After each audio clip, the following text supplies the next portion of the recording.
Hey guys, welcome back to my channel. Today's video is focusing on what equipment to take to the gym when you're training here in Thailand, or even if you're just training in a gym back home. All this equipment is still relevant to wherever you train. It's just sort of giving an introduction to what equipment I suggest and recommend to train, because you'll probably need most of this. So let's start off. Firstly, Muay Thai shorts. So Muay Thai shorts, I strongly advise training in these because they're extremely comfortable. Also, 98% of people that will be training in the gyms will be wearing these as well. So there's lots of reasons. They're comfy.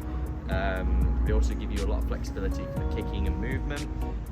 One thing to note, especially if you're in Thailand, if you're going to buy Muay Thai shorts, that I advise not to buy them from the market stores, because it'll be very easy to see the quality of them are very poor. You'll only get a couple of wears out of them and then they'll tear.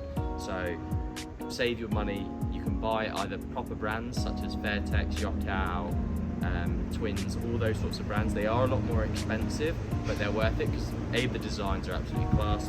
Secondly, the material is a better quality. This one is actually one that I bought in Bangkok. So the price of Muay Thai equipment in Bangkok or in the north of Thailand tends to be a lot cheaper than in the south, but you could just buy these from stores. So these stores, they'll sell a slightly better quality of material than what you'll get in the markets, but not as good as your premium brands. But the price difference, there's a huge price difference there. Secondly, shin guards. These are a pair of shin guards that I actually bought from a gym here in Phuket. So they're branded with the logos. You could also again buy the actual brands such as Fairtex, Yokkao, Twins, all of those well-known brands. But a lot of the gyms will actually sell their own branded equipment, which is great. So there are two types of shin guards. There's these pairs, which are a lot thicker, and they're very good for if you're wanting to spar hard, because the protection that it offers is great for yourself, but also when you're hitting into your opponent, you're not going to absolutely wind them or absolutely, break a rib or anything like that. They're very, very good. The other types of shin guards that you can get are like long socks, which have padding on the foot as well as on the shin. I used to wear those ones when I first started out Muay Thai because I found these quite thick and clunky kicking with.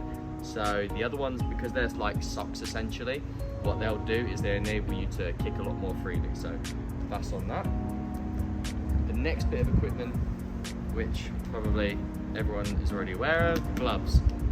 One thing to note when you are buying gloves, make sure that you purchase 16 ounce, no less than 16 ounce, because when you're training, if you're going to be sparring with people that are at the gym or the trainers or anyone like that, 16 ounce gloves enable you to spar hard to the body, also a bit harder to the head, and it's not going to do so much damage. Just to give you sort of reference, these gloves here are 12 ounce. You can see that there is quite a size difference between them. So the 12 ounce gloves I'll normally wear when I'm getting ready in the final few weeks of my fight camp for a fight. So the reason for wearing the smaller ounce gloves is when you're hitting the pads, you can hit the pads with more accuracy, because when you fight, you're more likely to be competing with 10 ounce gloves. So the size difference means when you're sparring with these, you're going to catch your opponents more often than you would do wearing the smaller ounce gloves. But 100% make sure when you buy gloves that you go for the 16 ounce, because like I said, when you're training, you're going to be able to compete better against your oppositions, because you'll be able to not hold back on your punches so much.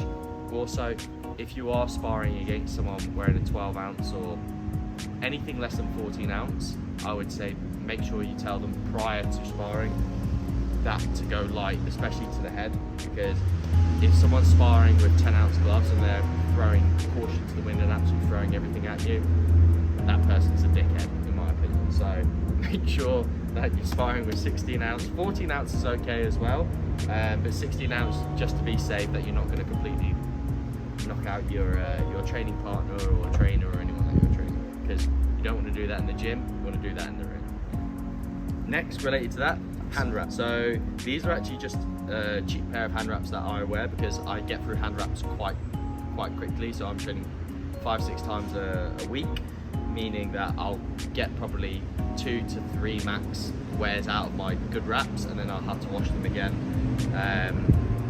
Again, I strongly advise investing in a good brand of hand wraps, because the quality of the material. Now they all vary.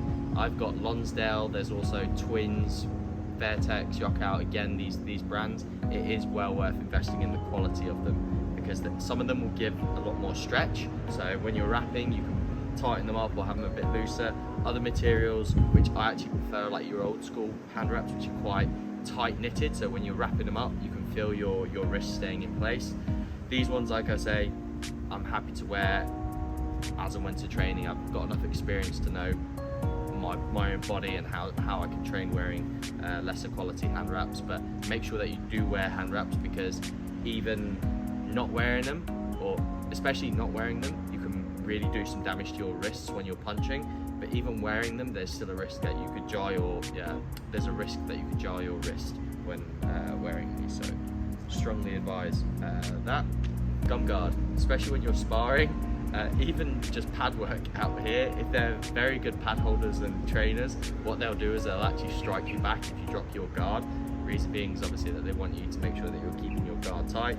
So even when I'm doing pad work or sparring, gum guard, make sure you invest in a good gum guard, not a cheap nasty one, because with the cheap ones they'll be okay for a few wears, but over time they'll start cutting into your gums, start bleeding, causing issues there. So it's well worth investing in a good gum guard.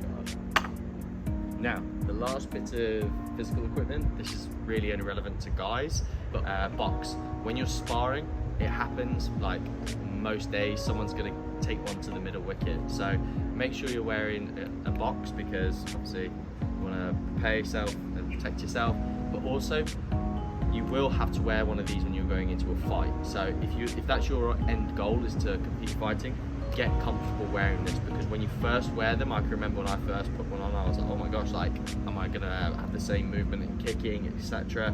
Get comfortable with wearing these, especially in sparring. And yeah,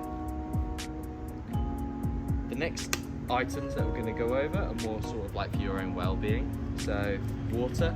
I've been on a 30-minute walk this morning already. It's baking hot already this morning. I've nearly finished this bottle. I've already had an entire one of these plus a couple of coffees this morning. So yeah, hydration is key.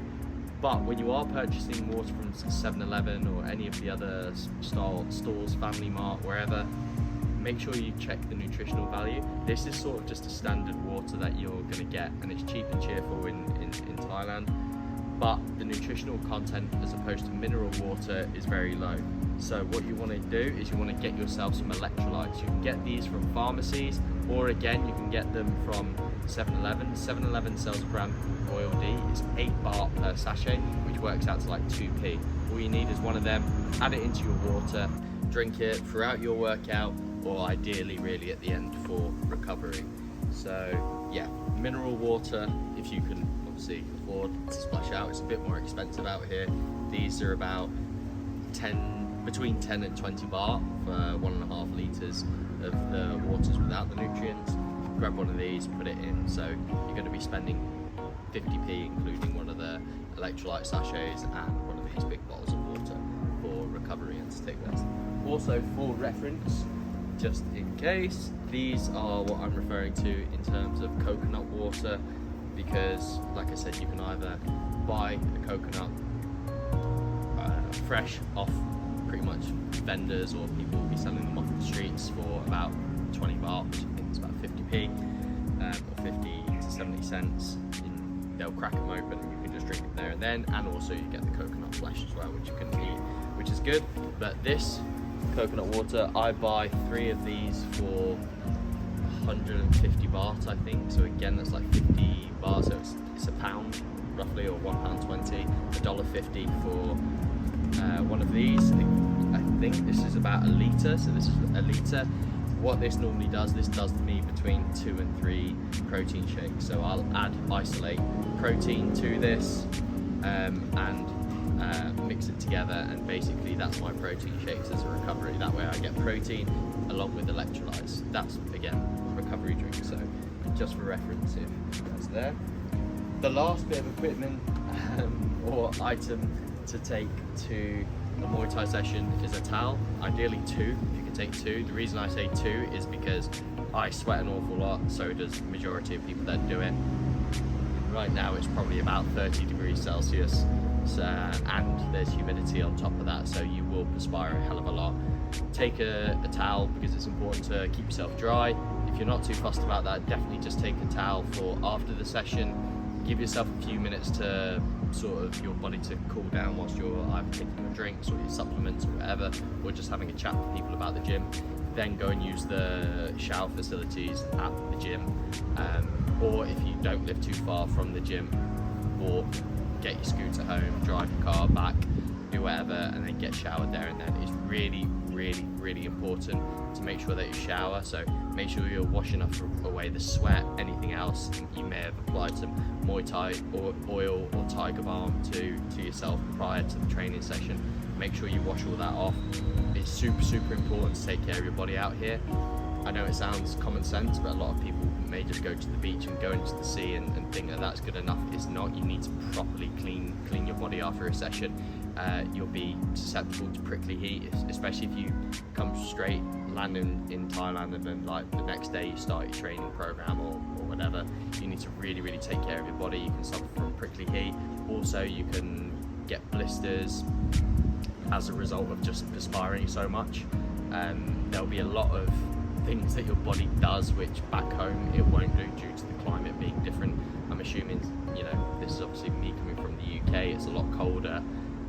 Even in the summer it doesn't get anywhere near the temperatures that it does out here in so-called rainy season. So a towel definitely take, along with probably some soap or shampoo or anything like that, something just to give yourself a wash and then wash again.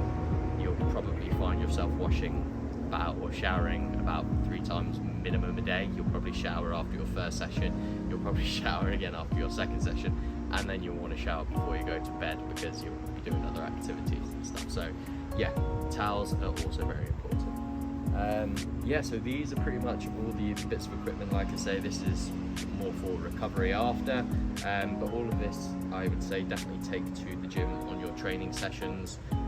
If there's anything other that people that are watching this video want to advise or help suggest other people do take to the gym, please leave in the comments below. Like I said, this is a very basic one, but it's also very helpful for people to know what to take and in order to bring to the gyms for the session to make sure that you've got everything. Yep, so again, if you like the video, please give it a thumbs up.